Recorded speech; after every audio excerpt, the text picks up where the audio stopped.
All right, y'all. So, just want to do a little quick follow-up to the last video that I did that was about Kamala kind of changing her tune on what she's going to do with Israel getting a ceasefire in Gaza.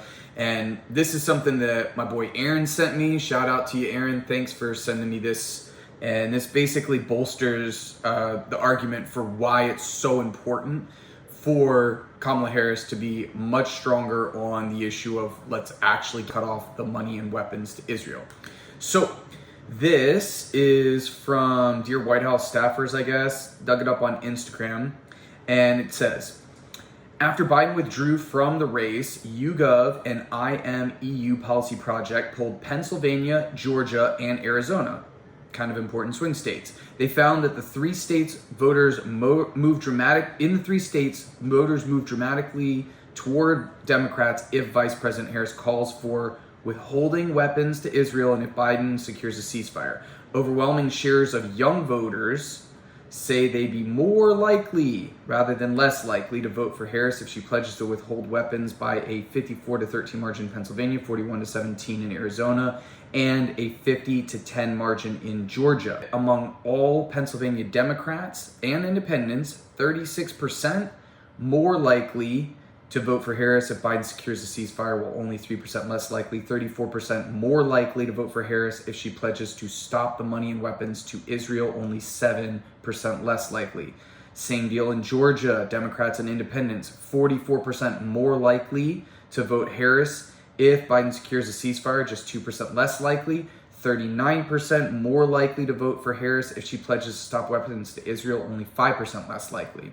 And finally, in Arizona, Democrats and independents, 41% more likely to vote for Harris if they secure a ceasefire, just 2% less likely, and 35% more likely to vote for Harris if she pledges to stop sending weapons to Israel, only 5% less likely. Okay, so what this says is pretty simple.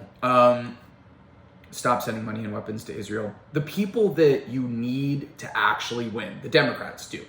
The base that you need to turn out are the young voters. And so if you're getting this kind of reaction from young voters and it says that there's like anywhere between 30, 40%, 44% more likely to vote for Democrats if they're able to get this, and this is the base that you need to turn out to win the election, make no mistake, this is a big deal for young voters. The older people, the boomers, the people that are always going to vote Democrat are going to still vote for you even if you decide to stop sending money and weapons to kill Palestinian babies. I promise. Democrats are more likely to win elections if the voter turnout is high. The reason that Biden won 2020 wasn't because he was some, amazing candidate. It's because voter turnout was extremely high and people really did not want Donald Trump. So super important, like I said, and there's a little bit of evidence to back the position of you need to lean into this, like we're going to actually do a ceasefire and not just get a temporary ceasefire, which has to do with the next thing that I'm about to talk about, which is how Palestine is having its first cases of polio in over 25 years because there are kids that are unvaccinated and the drinking water and sewage and everything is a mess because Israel controls all of that and they've bombed all the civilian infrastructure. Really horrific stuff. And they have to do this at the very least just to get people vaccinated so that they don't die of a disease that doesn't really exist in any developed country in the world anymore. So thank you so much. Please like and subscribe. It does help me out huge.